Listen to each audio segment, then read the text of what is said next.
¿Qué es la fe? Con signos de interrogación.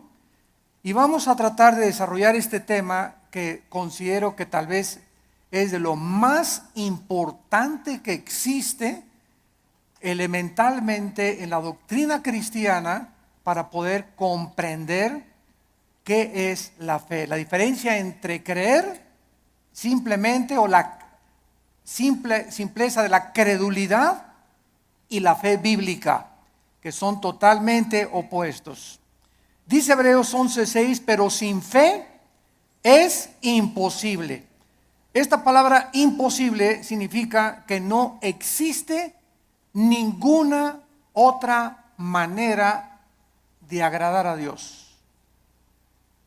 Ya sea que cuando yo obedezco el mandamiento, maridos, amen a vuestra esposa, la amo porque por la fe que Dios me ha puesto y me ha dicho que yo tengo que hacerlo. Si mi motivación no es la fe, no sirvo. Cuando yo doy dinero a la obra de Dios, tiene mi motivación que ser por fe, agradando siempre a Dios. Amo a mi esposa porque quiero agradar a Dios. Amo a mi esposo porque quiero agradar a Dios. Doy porque quiero agradar a Dios. Siempre, siempre la fe tiene que estar detrás de nuestras acciones. Y si la fe no está detrás de nuestras acciones, no estamos agradando a Dios. Es imposible. La palabra imposible, insisto, significa que no hay posibilidad alguna de agradar a Dios de otra manera. Fíjense qué importante es esta conferencia. Y a continuación dice el Espíritu Santo, porque es necesario, o es implícito, que el que se acerca a Dios, ¿cómo nos acercamos a Dios? Creyendo que Él existe. Si tú te pones hoy en la mañana a orar, Señor, te pido por mi hija, mira que tiene 3 días que se fue mi hija. Oh, Señor, no tengo trabajo. ¿Tú crees que te estás acercando a Dios con fe? Bueno, primero tranquilízate, cálmate, tómate un chocho tal vez, ¿verdad? Para que te aplaques. Pero en un estado emocional donde está, Señor, por favor, etcétera, etcétera, es como si dijeras a Dios, tú no puedes, Señor, contestarme. Estoy lleno de aflicción y tú no puedes realmente contestarme. Pero yo me acerco a Dios y le digo, Padre, te doy gracias porque mi hija está en tus manos. Te doy gracias porque el trabajo que tengo por delante está en tus manos. Y gracias, Padre Santo, porque descargo mi corazón y al levantarnos de la oración, creemos que Dios nos escuchó. Pero si tú te levantas después de orar, con la misma aflicción, con la misma tensión, con el mismo estrés, con la misma ansiedad, vuélvete otra vez a hincar, porque no has agradado a Dios. A través de la oración, cuando nos acercamos a Dios, tenemos con nuestra acción, después de estar en la presencia del Rey, creer que realmente Él nos ha escuchado. Y además hay que creer otra cosa, que Él es galardonador.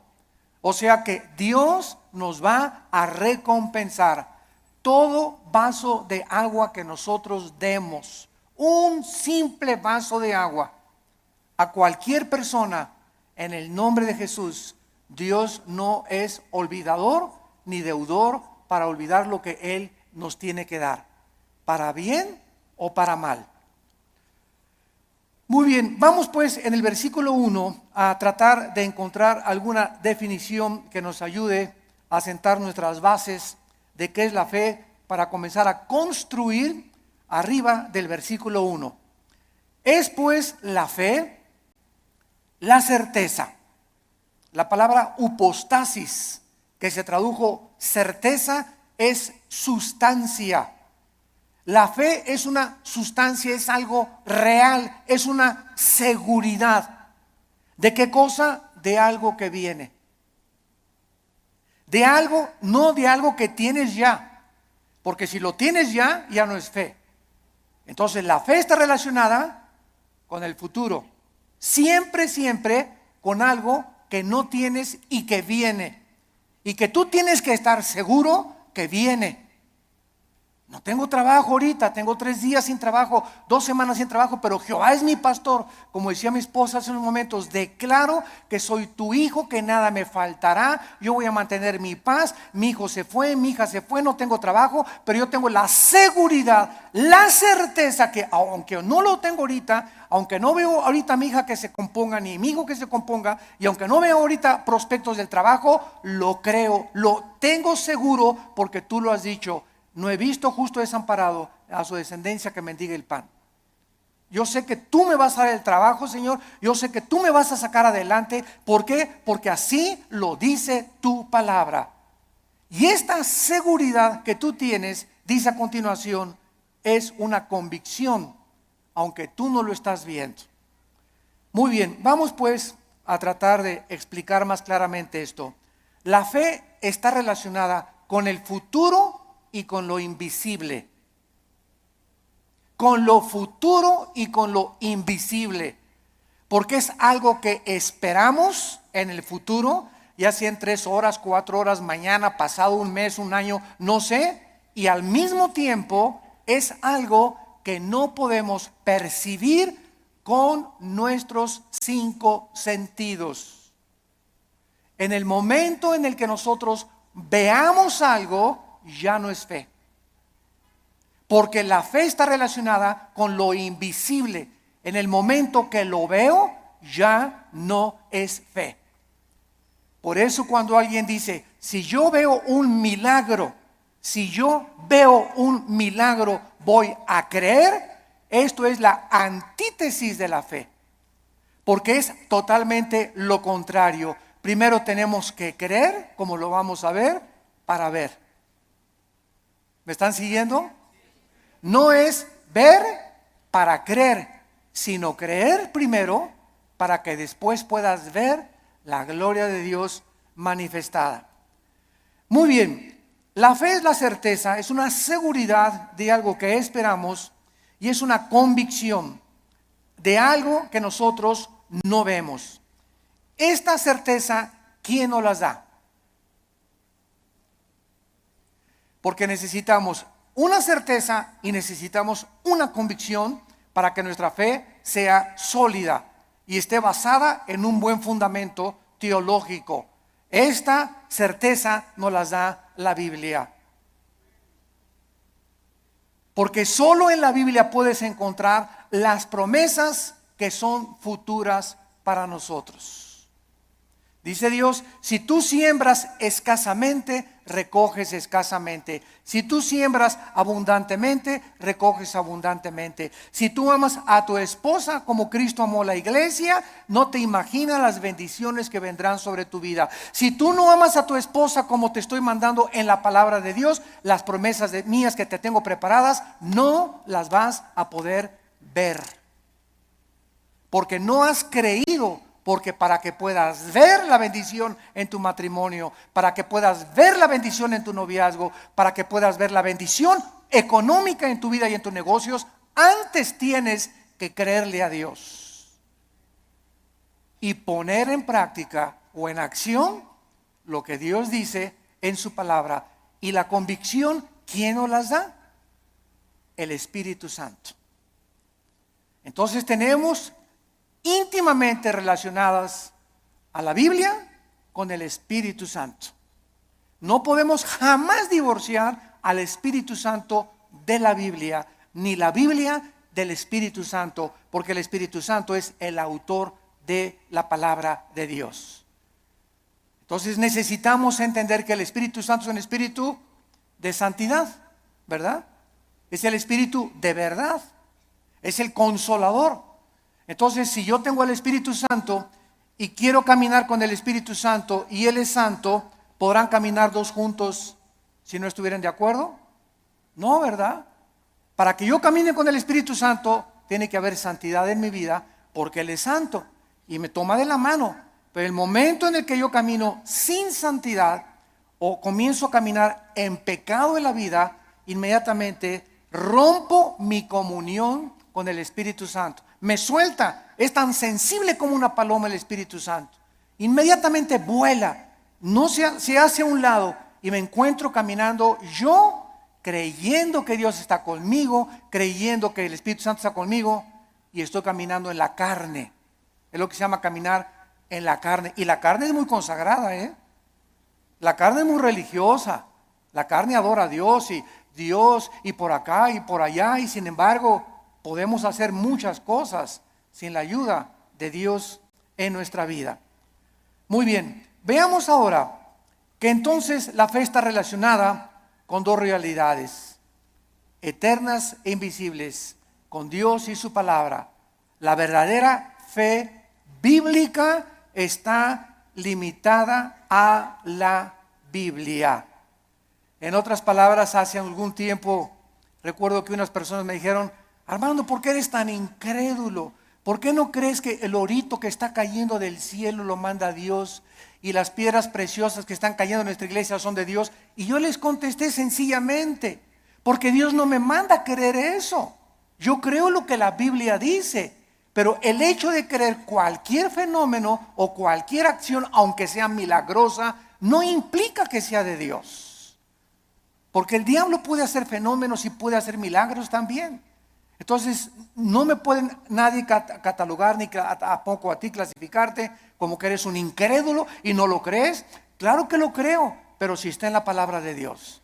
Pero si yo encuentro en Proverbios capítulo 2 que la Biblia me manda y me dice que busque la sabiduría y no las piedras preciosas y no el oro, ¿qué me está diciendo el Espíritu Santo con estas experiencias que se están manifestando en muchas iglesias? Que estas iglesias están tanto en la carne que está ahora siendo engañadas.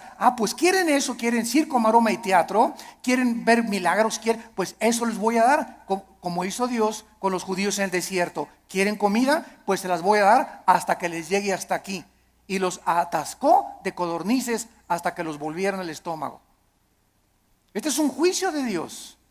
¿Por qué? Porque Dios nos busca que busquemos sabiduría y que no busquemos, ¿verdad?, las cosas que está cayendo ahorita del cielo. Y mira, hermano, le digo, es más diamantina que nada, hombre, estás menso.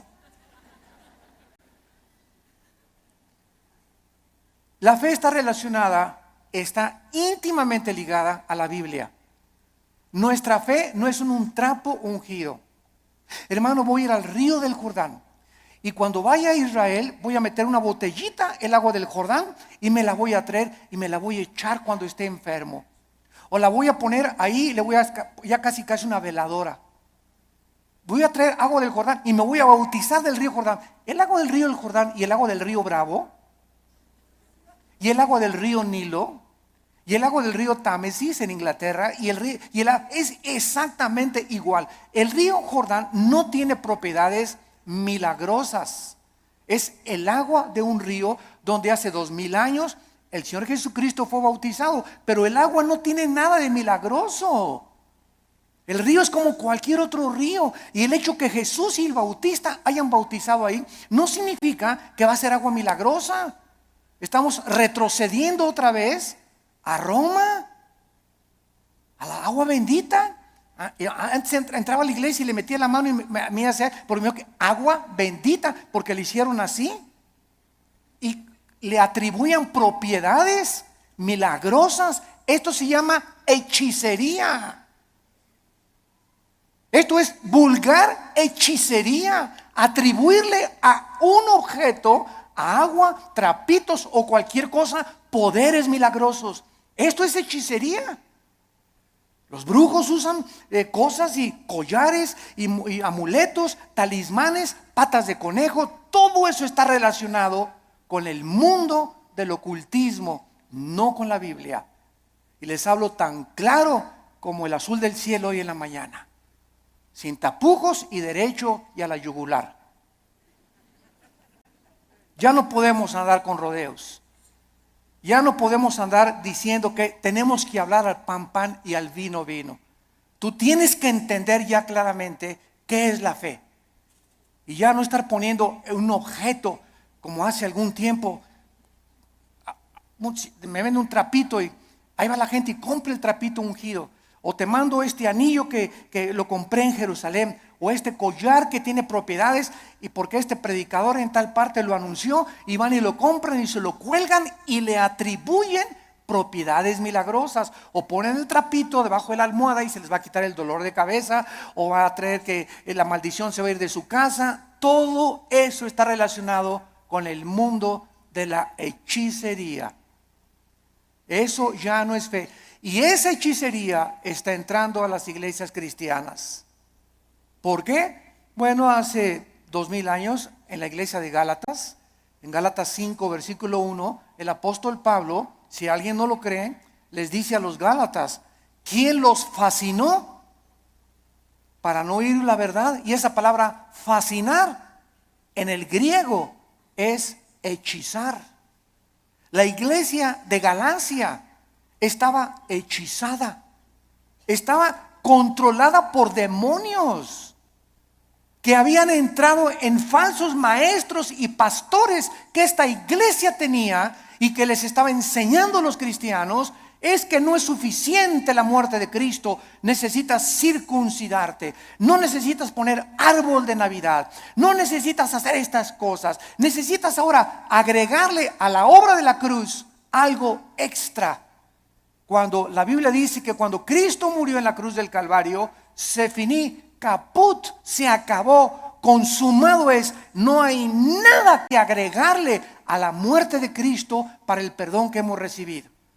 Tratar de, después de la gracia de Dios, decir que necesitamos hacer ciertas cosas para completar la obra de Cristo, estamos llamándole que fue incompleta la muerte de Cristo, y esto es una herejía.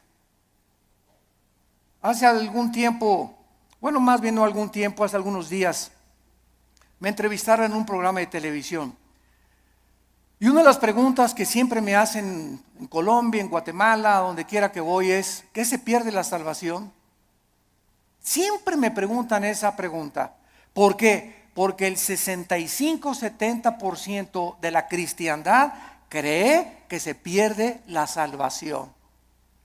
¿De dónde sacaron esta doctrina? De un hombre llamado Jacobo Arminio, que enseñó, y porque hay 5 versículos de la Biblia, nada más 5 contra más de 500 versículos en la Biblia que enseñan que la salvación no se puede perder. Además que es ilógico teológicamente. Entonces, estos 5 versículos parecen enseñar que la salvación se pierde, como si que te borraré del libro de la vida y que te apartaré y la rama, Juan 15, serán cortados, etcétera, etcétera, que parece indicar que la salvación se pierde. O segunda de Pedro capítulo 2, 22 al 24, que el perro regresa a su vómito, la puerca lavada a lavarse en el lodo. Pero sin embargo, cuando estudiamos estos versículos, nos damos cuenta que los sacaron de su contexto. Miren, es tan simple como esto. Cuando una persona dice que se pierde la salvación, ¿qué está diciendo? Síganme con cuidado. Está diciendo que al llegar al cielo, Pedro le va a decir: a ver, Pancho Pantera, ¿por qué te voy a dejar entrar al cielo? Y tú le vas a contestar: por la gracia de Dios, más me porté bien. Igual a la salvación. Eso es lo que se está diciendo. O sea, que la gracia de Dios no fue suficiente. Ahora que ya soy salvo, necesito portarme bien, porque si no me porto bien, pierdo la salvación. Entonces, ¿qué salvación nos dio Dios? ¿Temporal o eterna? Dicen Hebreos 9 y Hebreos 10 que nos hizo eternamente perfectos y santificados. En el momento que recibes a Cristo, recibes la eternidad. Estamos ya en el reino de Dios espiritualmente. La eternidad está dentro de nosotros ya. Pero, y ahora en segundo lugar, ¿por cuántos pecados? Apunta todo esto para que te defiendas. ¿Por cuántos pecados murió Cristo en la cruz? ¿Por los pasados, por los presentes o por los futuros? Por los pasados, los presentes y los futuros. Entonces, si existe un pecado que diga que nos hace perder la salvación, Cristo tendría que volver a morir. Cristo tendría que volver a pagar por ese pecado que te hizo perder la salvación. Porque la muerte de Cristo solamente te perdonó los pasados, pero los que tú cometas, tú eres responsable. Y si hay alguno que cometas, entonces Cristo tiene que volver a morir. Y entonces ya Cristo no murió por los pecados pasados, presentes y futuros, sino solamente por los pasados. Porque los que estás cometiendo, tendría Cristo que estar muriendo muchas veces para estar pagando por ellos. Ahora, si tú cometiste un pecado que te hace perder la salvación, la pregunta de los 64,000 pesos es, ¿cuál es, Pancho? ¿Qué pecado nos hace perder la salvación? Dice 1 Juan, la sangre de Cristo nos limpia solo de algunos. Eso dice, ni el homosexualismo, ni el divorcio, ni el transexualismo, ni el robo, ni el crimen, ni el asesinato, ninguno de estos pecados es el pecado imperdonable. Ninguno de estos pecados es la blasfemia contra el Espíritu Santo. El único pecado que no tiene perdón no lo pueden cometer los cristianos, solo los no cristianos, que es la blasfemia contra el Espíritu, rechazar la gracia de Dios. Hechos 7, 51 y 52, que es el pecado que cometieron los fariseos. Que después de ver, después de oír al Hijo de Dios, después de oír la predicación de la palabra, no te quiero, no te quiero, no te quiero. Pero un cristiano, 1 Corintios 12, 2, no puede por el Espíritu ni siquiera blasfemar o maldecir al Espíritu Santo. Antes de ser cristianos, todos blasfemamos el nombre de Dios. Todos blasfemamos contra el Espíritu Santo antes de ser cristianos, ¿no es verdad? Todos cometimos pecados tremendos. Ahora, cuando nos muramos, otra pregunta, cuando nos muramos, ¿cuántos van a morir perfectos? ¿Dónde está San Anastasio por aquí? O Santa Rita de Casia. Cuando muramos, vamos a morir en pecado. A lo mejor hoy en la mañana le grité a mi esposo y me muero a las 2 de la tarde, ya me morí en pecado. A lo mejor hiciste una mentira a las 3 de la tarde y te da un ataque al corazón a las 7 de la noche, ya te moriste en pecado. Te pasaste un alto, ya te moriste en pecado si chocas. Todos nos vamos a morir con algún cierto de pecado, pero esos pecados ya fueron puestos en la cruz del Calvario. Entonces tendríamos que ir al purgatorio para pagar por esos pecados con los que morimos y no los pudimos confesar. Todo esto es absurdo y irracional teológicamente. Y podemos continuar así con los pactos, con la gracia. ¿Qué es la gracia, no? Entonces decir que se pierde la salvación es decir que es la gracia más portarme bien o hacer buenas obras para poder entrar al cielo. La fórmula está equivocada totalmente. Estás reprobado químicamente en la teología. La fórmula es la gracia más nada igual a la salvación. Las buenas obras que nosotros hacemos no son para salvarnos. Ya Cristo pagó por todas mis malas obras pasadas, presentes y futuras. Mis buenas obras que ahora hacemos, síganme con cuidado, Virgen del Socorro. Las buenas obras que nosotros hacemos después de la salvación solamente son para la entrega de recompensas o la pérdida de recompensas en el tribunal de Cristo. El cristiano ya no va a ser juzgado por sus obras en cuanto a la salvación, sino en cuanto a las recompensas. Y la fidelidad va a ser altamente recompensada por Dios, un vaso de agua que hayamos dado, lo que hemos hecho en el nombre de Dios, pero no está relacionado ya con la salvación. Ya hemos sido justificados por la fe, ya hemos sido santificados y ya hemos sido glorificados desde antes de la fundación del mundo.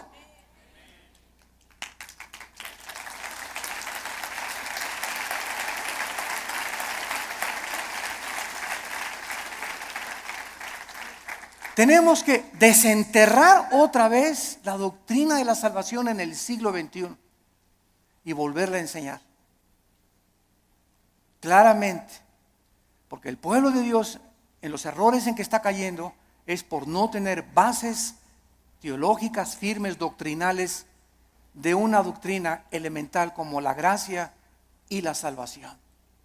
Y por todos lados, porque todo el mundo lo cree, yo también lo creo. Demuéstramelo con la Biblia y lo voy a creer entonces.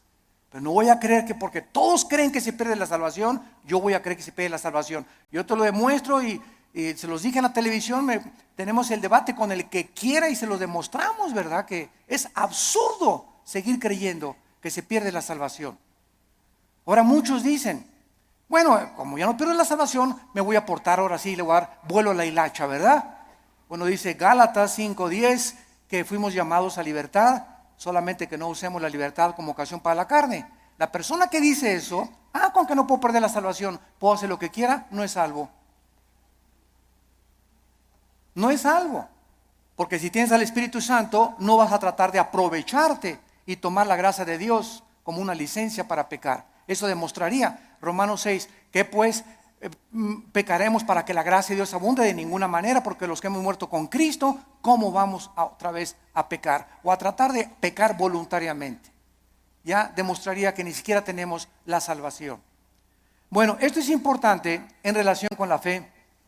Y vamos a ver ahora algunos ejemplos de la fe en algunos versículos en el Antiguo y en el Nuevo Testamento.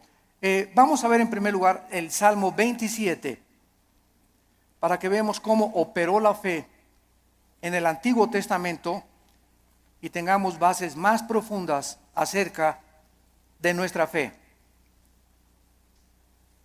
Vuelvo a repetir, la fe está relacionada con el futuro y con lo invisible. La antítesis de la fe sería ver, porque caminamos por fe, no por vista. La vista queda excluida de la fe. Y si camino por vista, está excluida la fe. Una de otra están excluidas. No pueden ser las dos verdad. O camino por fe sin ver, o veo y ya no camino por fe. ¿Está claro? Es muy importante aceptar este concepto. Si caminamos por vista, ya no necesito la fe. Si camino por fe, no necesito la vista. Cada una excluye, insisto, la otra. Esto es contrario a lo que el mundo dice. Ver para creer. Esa es la filosofía del mundo. Esa es la dimensión en la que el mundo se mueve. Nosotros hemos entrado a otra dimensión totalmente, que dice lo contrario, que necesito primero creer para poder ver. Dice el Salmo 27, versículo 13, cuando David se encontraba afligido, perseguido por Saúl, sin trabajo, escondido en una cueva, criticado, sus hijos de David se volvieron contra él. Bueno, el pobre David, ¿verdad?, tenía todo tipo de tribulaciones iguales a las que tenemos muchos de nosotros. Y David nos manifiesta y nos exhibe una verdad preciosa. Y dice el Salmo 27:13, hubiera yo desmayado, me hubiera tirado la toalla, me hubiera yo desalentado, ya hubiera querido ya ni siquiera ser cristiano, ya ni siquiera quería ir a la iglesia, ya estaba harto. Si yo hubiera mantenido esta actitud mental, hubiera yo desmayado. Me hubiera tirado ya al suelo, ya no quiero ni siquiera vivir. Estoy harto de todo, de mis papás, de la iglesia, de esto, del gobierno. Y sobran cosas que nos pueden llegar a pensar esto. A menos que, repito, seas San Anselmo. Pero todo cristiano llegamos a estar, ¿verdad?, hasta, decimos vulgarmente en México, hasta el gorro. ¿No te has sentido así? No levante la mano. Porque yo estoy seguro que todos la levantaríamos. Si no has experimentado esto, lo vas a experimentar cuando estés casado, o cuando no estés, o cuando nazcan los hijos, o cuando nazcan los nietos. Pero todos, hay muchas épocas en la vida en la que nos llegamos a sentir tan oprimidos por los problemas que ya no quisiéramos ni siquiera vivir. ¿Quiénes son los suicidas? Las personas que se les ha cerrado totalmente el mundo, se han sentido sin ninguna ventana, sin ninguna luz, sin ninguna esperanza, sin ninguna solución más que dejar de vivir. Escaparse por una puerta falsa. Y dice David que él había llegado a esa situación. Y entonces encontramos lo que lo salvó: si no creyera. Si no creyera, ¿qué veré? Primero, ¿qué cosa? Creyó. Y después venía la vista. Si yo no hubiera creído que voy a salir de esta situación y que Dios me va a mandar otro esposo, otro novio, que viene el trabajo. Si yo no hubiera creído en las promesas de Dios, ya desde cuándo me hubiera aventado desde el puente hasta abajo. ¿Qué es lo que nos sostiene? Creer lo que Dios nos ha dicho. Esa es la fe, lo que nos ha dicho en su palabra. Hubiera yo desmayado si no creyes. Y dice 1 de Pedro 1:5 que somos guardados por el poder de Dios mediante la fe. En otras palabras, cuando nos encontremos así, y créame que muchas veces al mes yo llego así en la noche, en la mañana cuando me levanto, con el Señor, cansado, ¿verdad? Con problemas, presiones emocionales, el mundo, el petróleo, la caída del dólar, problemas aquí, problemas allá, familiares. Bueno, sobran cosas para desalentarnos en la vida, sobran cosas para amargarnos, sobran cosas para desilusionarnos. Entonces ahí es cuando, en lugar de que te desmayes y te rindas y digas, tiro la toalla, me bajo del caballo, ya no quiero, andamos así con el caballo, cayéndonos del caballo. En ese momento recuerdo, oh Señor, tú eres poderoso, tú eres grande, soberano, y comienzas a sentir otra vez en el caballo y agarras las riendas. Señor, aunque no lo vea, y aunque vea todo que se está cayendo y no vea soluciones y vea el cuadro oscuro a mi alrededor, oh Dios, yo sé que tal vez hoy en la tarde o mañana veré tu bondad.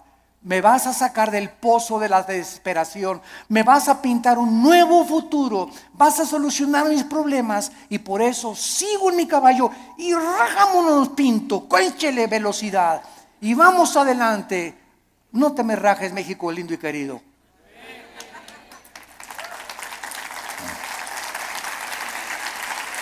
No nos echemos para atrás. Vamos 2-0. Puro gringote de 1.90, 1.95. No, ya no la hacemos. ¿Cómo que no la hacemos? ¿Cómo que no? Ya, ándele, ¿cómo que no la hacemos? Y eso de veras nos infunde ánimo.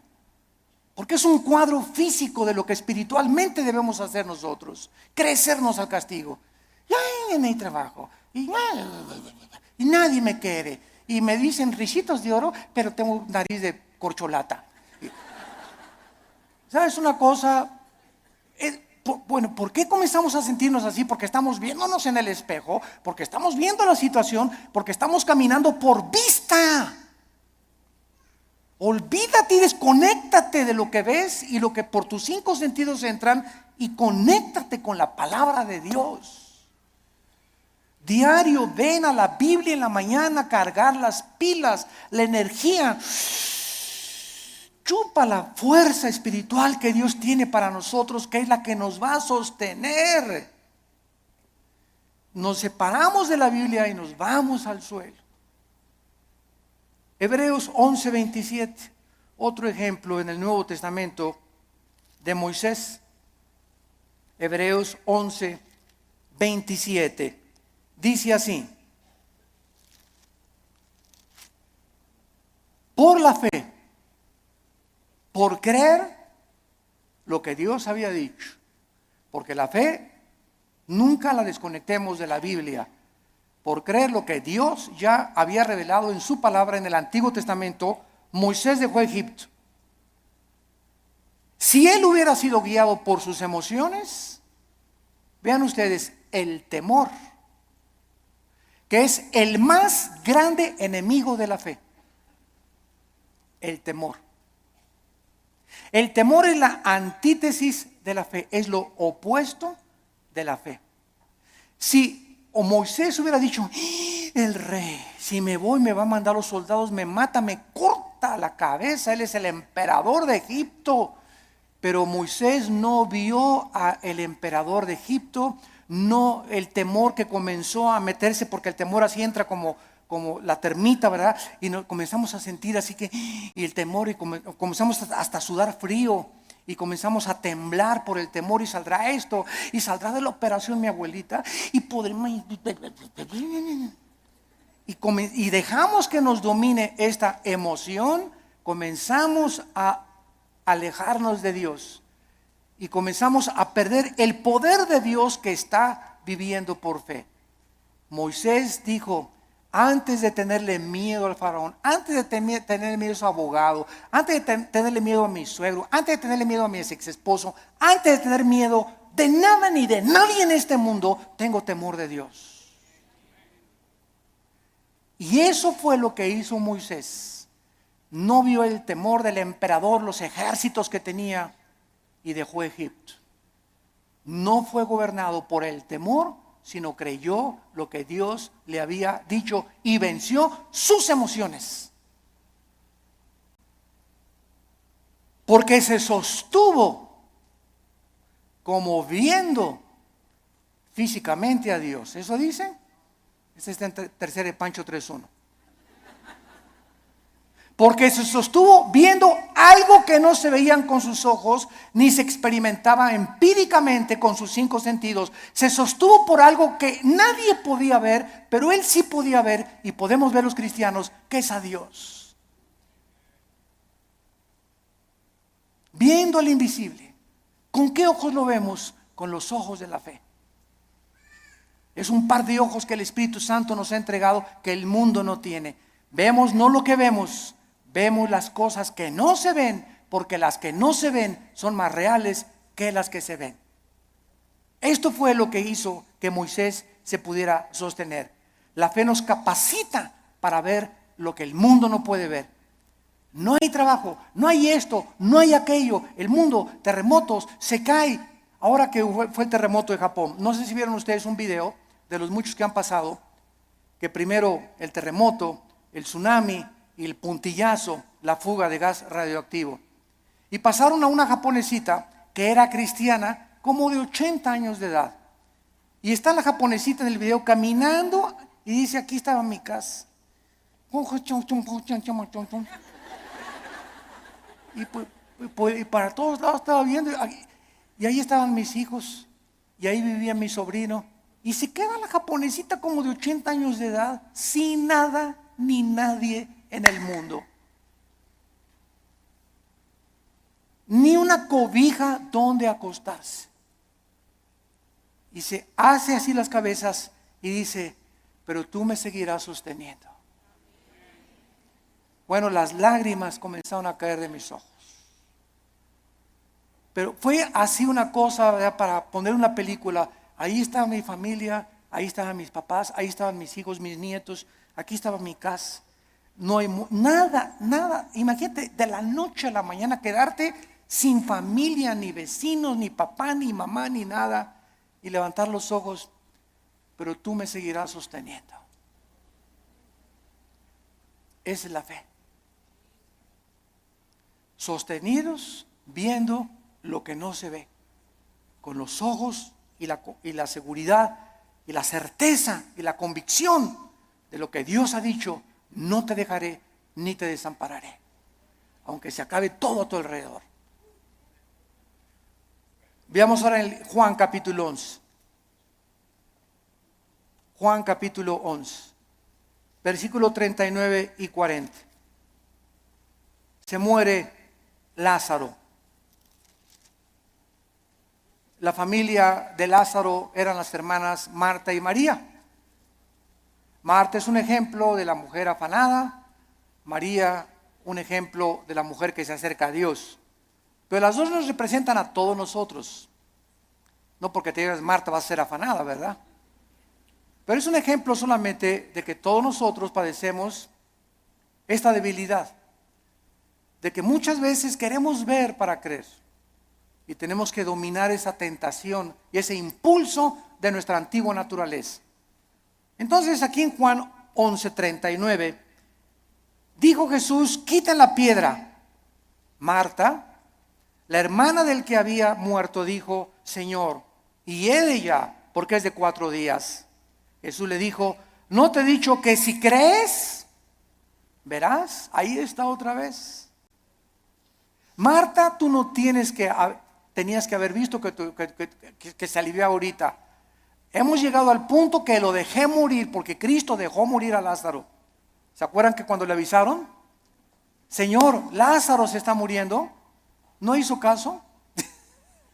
Y era el mejor amigo de Jesús y la familia que lo hospedaba y le daba de comer a Jesús y tenía según un cuartito especial para Jesús cuando pasaba por ahí Jesús.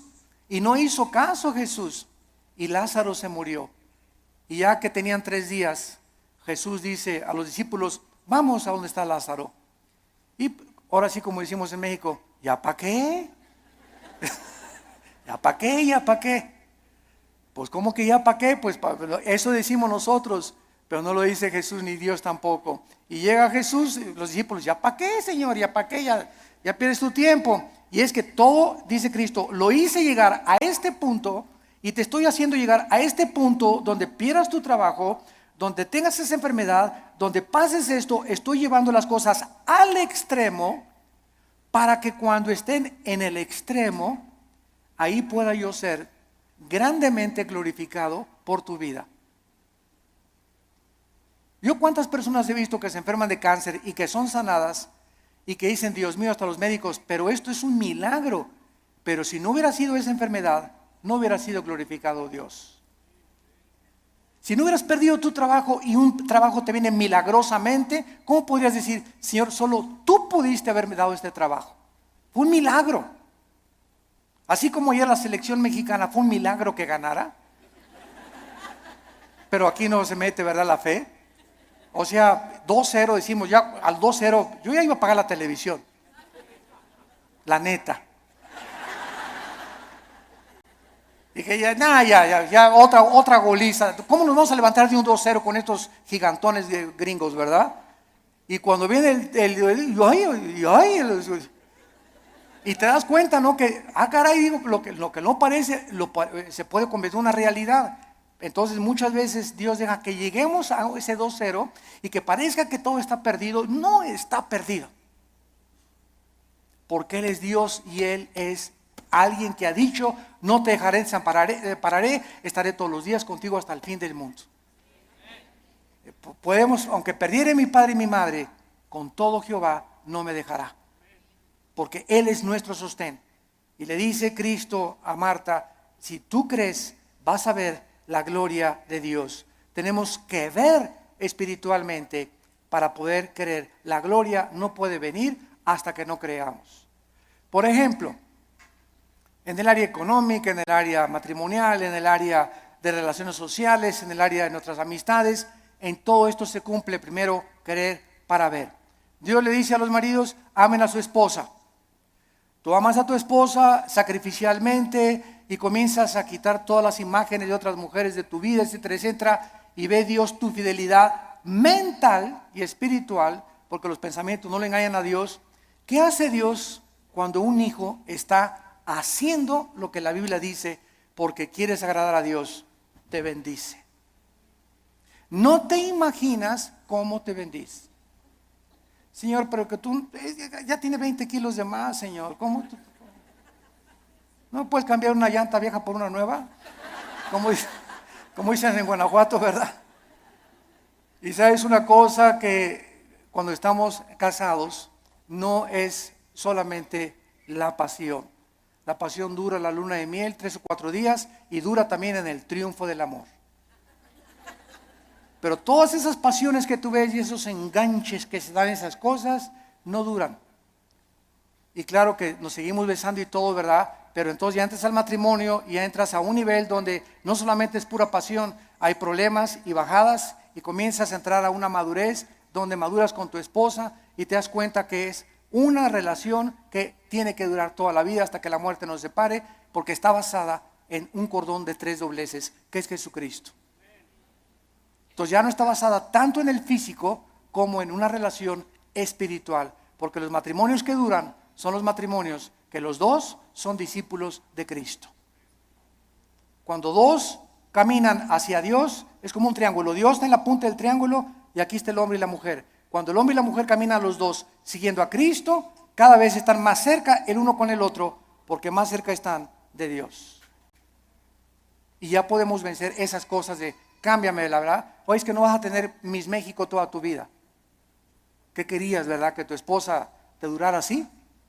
Tiene que dar a los 50 años tu esposa, a los 60 años tu esposa. el cuerpo se deforma, igual él tiene panza de Santa Claus ya también, ¿verdad? Pero nos seguimos queriendo.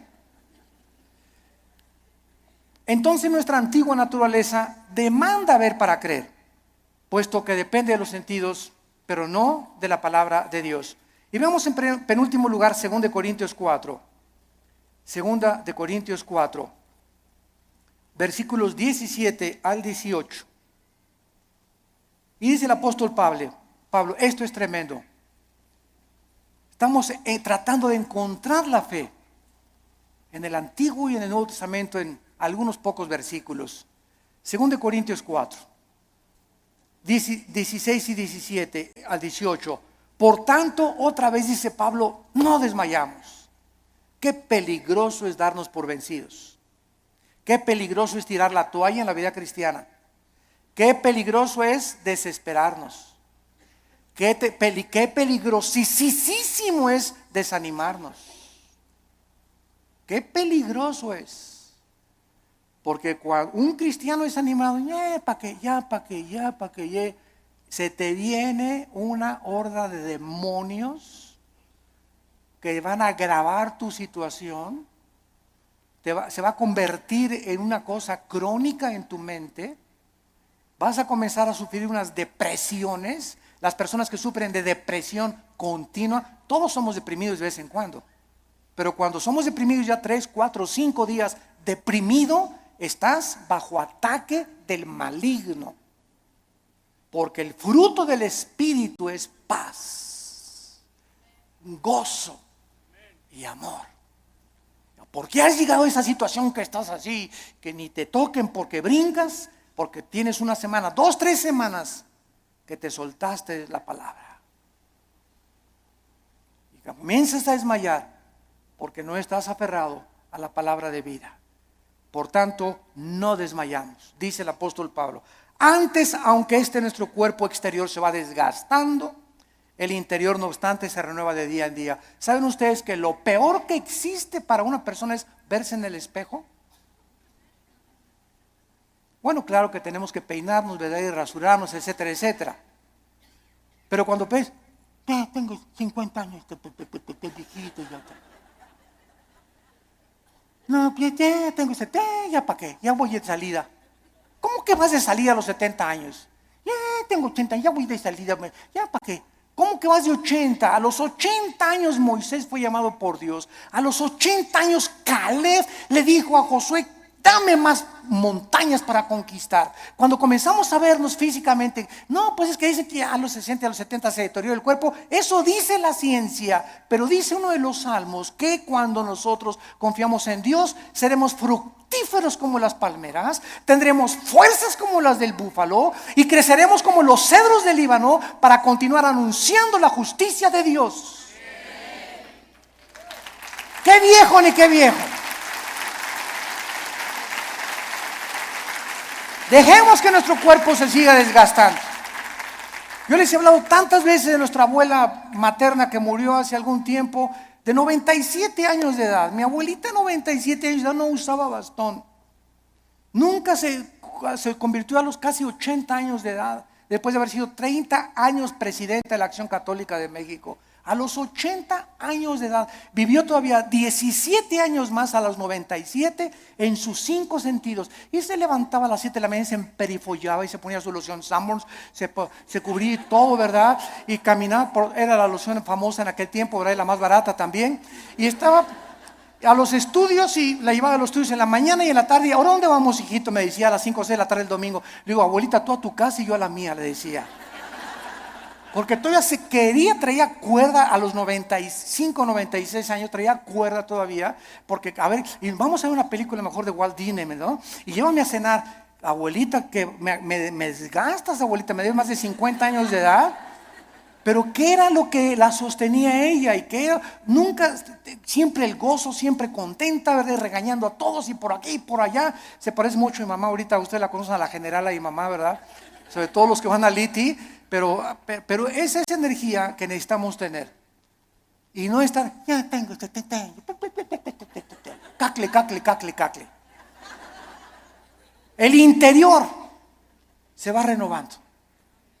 Y este cuerpo corrupto vas a echar a los gusanos y al panteón y vamos a resucitar. Así como una semilla contiene un árbol y fruto y ramas, esa semilla, ahí está todo. Así cuando se siembra va a resucitar en un cuerpo glorificado.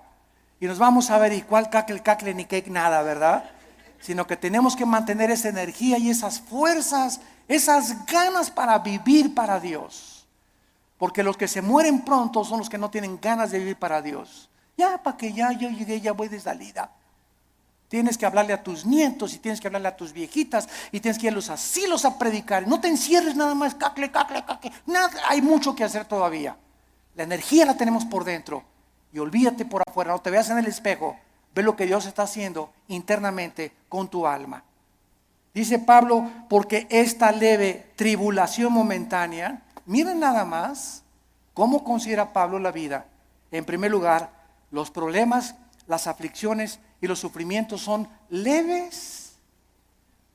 Dice Pablo, es como si un mosquito me hubiera picado. Todo lo que he sufrido, las pedradas, la persecución, me arrastraron, mis hijos me dejaron, a mi esposa las violaron, fui castigado por Dios. David y Pablo, todo lo que sufrió y lo encerraron en la cárcel, todo ha sido leve y además temporal, momentáneo, porque Pablo no veía y como un perro, pobre de mí, ya no me quieren ni mis nietos, se acuerdan de mí, ya nadie me quiere, y comienza a ser como un perro ahí en el rincón, lamiéndote tus heridas y compadeciéndote, y esa autolástima que va a hacer que te hundas y te pintes más rápido. Que te vayas, más rápido. A veces me olvida que no estoy con los jóvenes. Es leve y es temporal. Produce en nosotros un cada vez más excelente peso de eterna gloria. No mirando las cosas que se ven. No mirando las cosas que se ven. Ahí está otra vez la fe. Si miran las cosas que se ven, nos desmayamos, nos desanimamos, nos hundimos. Miremos las promesas de Dios, sino las que no se ven, porque las que se ven son temporales, pero las que no se ven son eternas. Gracias por tu palabra, Señor.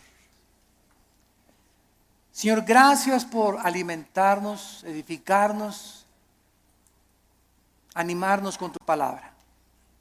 Gracias por aclararnos tantos conceptos que están siendo atacados.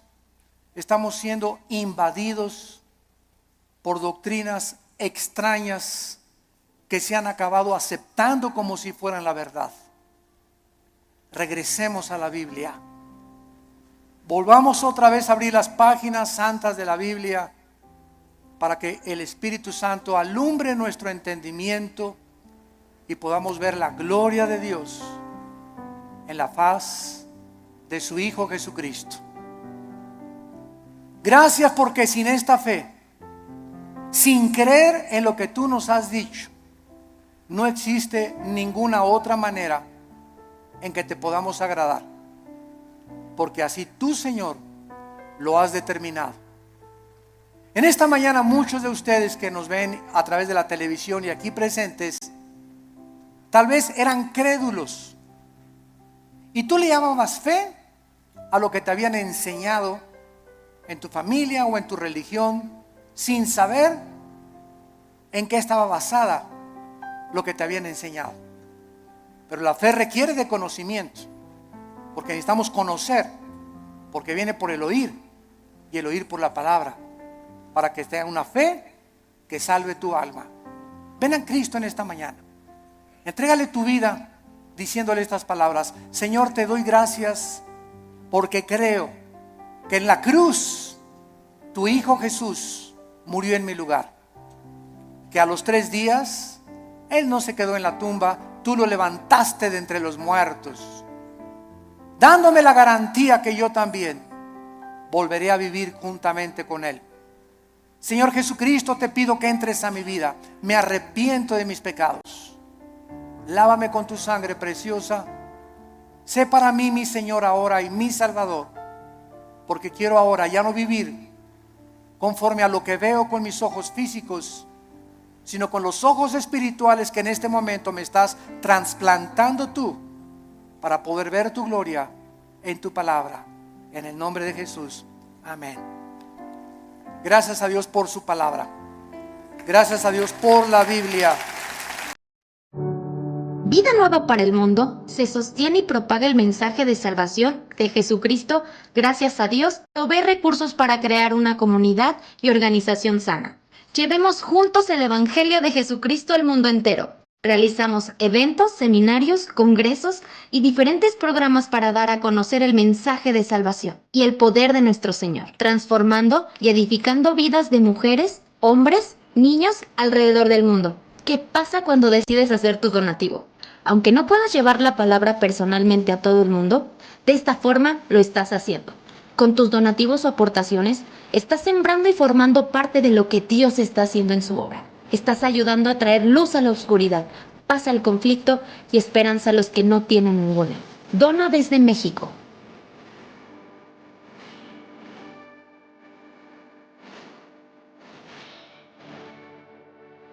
Dona desde Estados Unidos.